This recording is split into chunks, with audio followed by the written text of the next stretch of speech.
Aditi Mohapatra, where are we with regard to women joining corporate boards? Have we made any progress?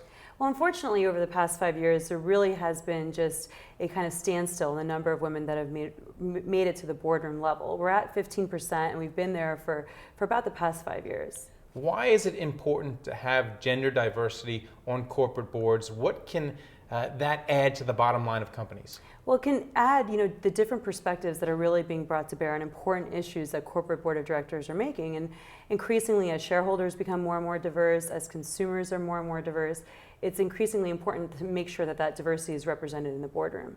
Where is it worst? Which sector of the economy has the least women sitting in the boardroom? I would say that the oil and gas, the energy sector is where we really see that there's a true lack of diversity, and we really see just kind of the same old network represented in those boardrooms. And where is it the best? I would say that a lot of retail companies are doing a good job. I think they understand that they need to understand the consumer mindset. And again, as women control 80% of purchasing decisions, it's increasingly important that they're represented in the boardroom. Do you think now that we have a woman as the CEO of Pepsi, as well as IBM and ITT, do you think it's going to catch on to the boardroom because they're getting the CEO slot, but what about in the board?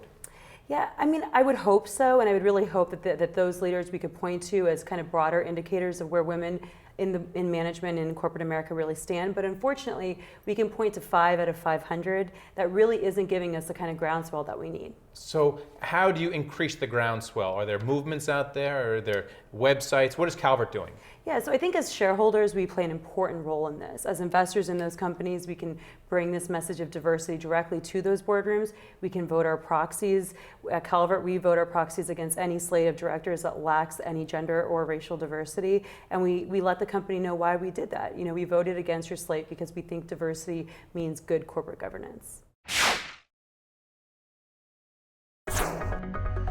This market is stock pickers market. Stocks have rallied this year. We're coming into a Monday where we're going to